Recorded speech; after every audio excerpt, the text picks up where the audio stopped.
Olá pessoal, tudo bem com vocês? Eu sou o professor Fabiano e aqui no meu canal eu trago a discussão de questões de vestibular nas disciplinas de matemática e física. Caso você acompanhe esse tipo de conteúdo, fica o convite para você se inscrever aqui no canal e se você gostar do vídeo, deixa um joinha, sempre é um incentivo para a gente poder continuar postando esse tipo de conteúdo. Eu já agradeço antecipadamente o apoio. Bora para a questão? Questão 23. Sobre ondas sonoras, considere as seguintes informações. Ele quer dizer afirmações, tá?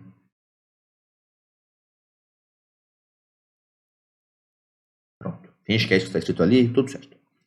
Primeira afirmação. Decibel é a unidade usada para medir a característica do som, que é a sua altura. Segunda afirmação. A frequência da onda ultrassônica é mais elevada do que a da onda sonora. E terceira afirmação. Eco e reverberação são fenômenos relacionados à reflexão da onda sonora. Está correto apenas o que se afirma em 2 pontos. Então temos que julgar cada afirmação aí. Começando pela primeira. Ele fala da unidade decibel, né, que é um submúltiplo do bel, e é a unidade de uma grandeza chamada nível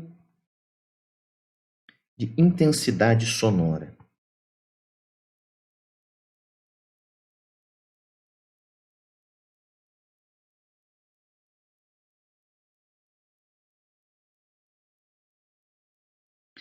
E não de altura. Tá?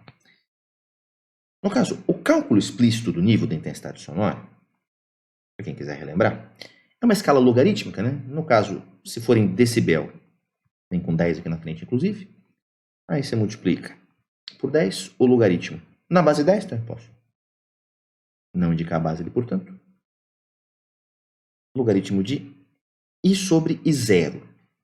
Esse I seria a intensidade da onda sonora em questão, e o I0 é o chamado limiar de audição do ser humano, que fica em média por volta de 10 a menos 12 watts por metro quadrado. Tá? Esse valor não tem relevância para o exercício, só para relembrar. No caso, né, a gente está comparando, portanto, se uma onda sonora é mais intensa do que outra ou não.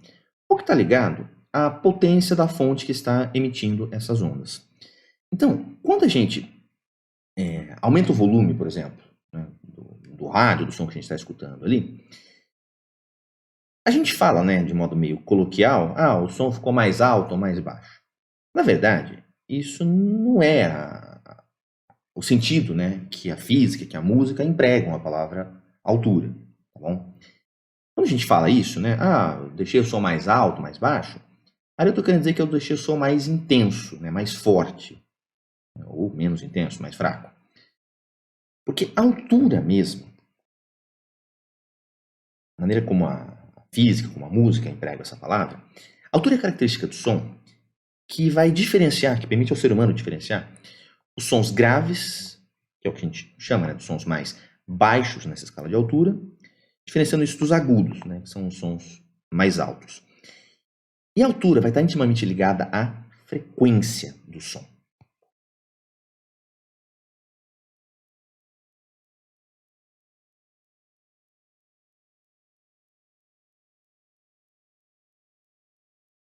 E não a intensidade. Tá? Em frequência, no sistema internacional, por exemplo, a gente mediria em hertz, né? Ou algum múltiplo dele, kilohertz, megahertz, enfim. Portanto, a primeira afirmação é falsa.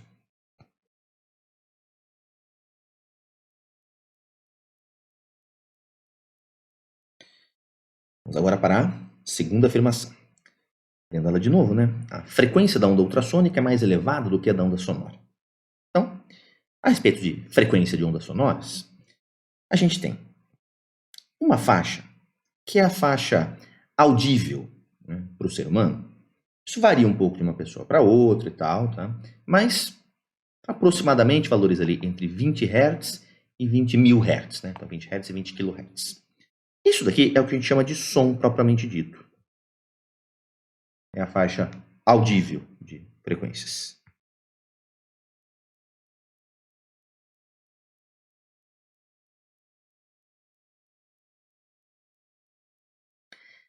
Abaixo disso, mas os nomes são bem literais, tá? Bem sugestivos aí. Abaixo disso, eu vou ter os chamados infrassons.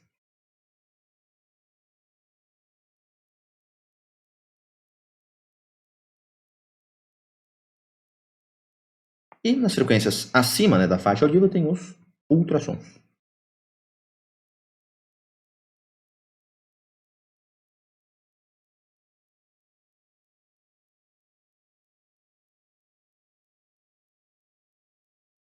Que são empregados em alguns processos, né, como em medicina, que é o nome mais famoso, inclusive. Mas você tem, por exemplo, navios submarinos também se utilizando desse processo. Tá? Então, é o nome para toda essa faixa de frequências acima da faixa audível. Então, quando ele fala ali na segunda afirmação, né, a frequência da onda ultrassônica é mais elevada do que a da onda sonora. Eu vou entender que ele quis dizer mais elevada do que a faixa de frequências audível, tá? Porque onda sonora é, na verdade, toda essa reta, né? Então, entendendo que é isso que ele quis dizer, eu vou qualificar como verdadeira afirmação. Tá? Mas aqui, a rigor, seria som, né? Faixa audível que ele quis dizer. Terceira afirmação. Eco e reverberação são fenômenos relacionados à reflexão da onda sonora. Bom, relembrando esse aspecto aí, de fato, né, são fenômenos realmente relacionados à reflexão da onda sonora. E eles estão ligados ao chamado tempo de persistência auditiva do ser humano, tá? Que é o menor intervalo de tempo para o qual o ser humano consegue diferenciar dois sons distintos, de fato como distintos. Tá? Se a gente tem uma fonte emissora de ondas, né, próxima a algum tipo de anteparo que possa refletir essas ondas. O nosso ouvido, tá, acho que é uma tentativa de desenhar um ouvido, reforço a tentativa, não necessariamente eu consegui, mas enfim, é uma ideia de desenhar um ouvido. Nosso ouvido, né, nesse cenário aqui, ele vai escutar duas ondas. Aquela que veio diretamente, né, o caminho em linha reta, digamos, da fonte até o ouvido, e vai ter aquela que vai sofrer a reflexão nesse anteparo e chegar ao ouvido dele, necessariamente depois, né, da onda refletida, porque essa veio pelo menor caminho possível, que seria a linha reta, e a outra foi por um caminho maior. A diferença entre os instantes que cada uma dessas ondas vai chegar, né, então, o instante que a onda refletida vai chegar, que vai ser posterior ao instante que a onda que foi diretamente, né, chegou ao ouvido. Esse intervalo de tempo aqui, eu vou comparar ele com esse tempo de persistência auditiva do ser humano, que fica na casa de 0,1 segundo, tá, em média, tá, isso também varia um pouco de pessoa para pessoa. E se ele for simplesmente desprezível, tá, ou seja, se esse anteparo estiver muito próximo do ouvido da pessoa, então é insignificante a diferença entre os dois instantes, o que a pessoa vai perceber? Qual a sensação que ela vai ter? Simplesmente de um reforço do som, um som mais intenso.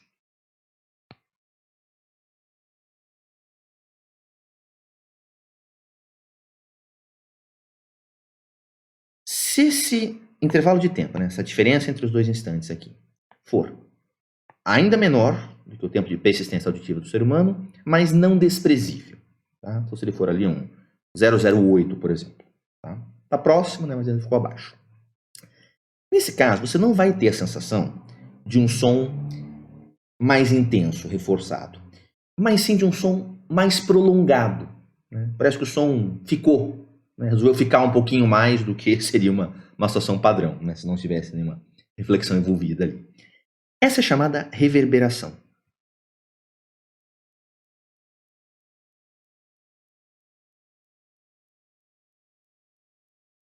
Que às vezes é até um recurso usado por auditórios, casas de espetáculo, inclusive, né? Se for desejável essa sensação de um certo prolongamento do som. Como ele também pode jogar contra, né? Pode ser que você não tenha interesse nessa sensação, né? Então você tem que ver ali dentro do contexto, né? Se isso não vai atrapalhar ao invés de ajudar, e aí você vai tentar evitar essa reverberação. E finalmente, se eu estiver na situação em que esse intervalo de tempo, né, essa diferença entre os instantes que cada onda chega no ouvido, for maior do que o tempo de persistência auditiva ali do ser humano, então você vai conseguir realmente diferenciar os dois sons, só que aí você vai ter a sensação do quê? De uma repetição, né? E é o chamado eco.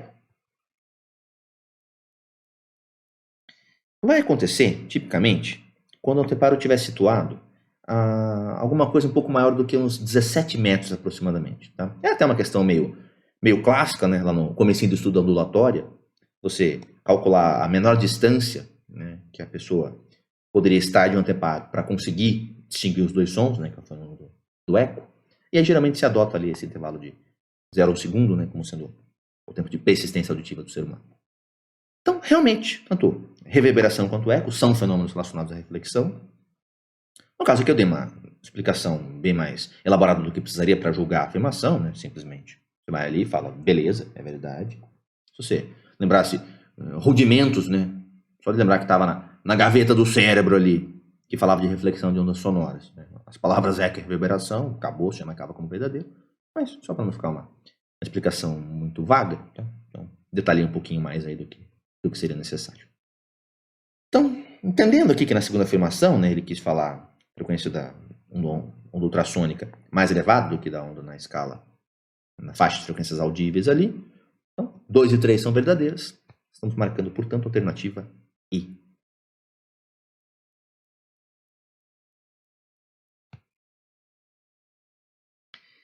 Perfeito. Então, aqui, certamente uma questão que lida com qualidades fisiológicas do som, né, no contexto da acústica. Ok? Bom, pessoal, foi essa daí a discussão da questão. Se você gostou, peço para você deixar um joinha aí pro vídeo. E caso você acompanhe esse tipo de conteúdo, reforço o convite para você se inscrever aqui no canal. Tá bom? Um abraço e até a próxima questão.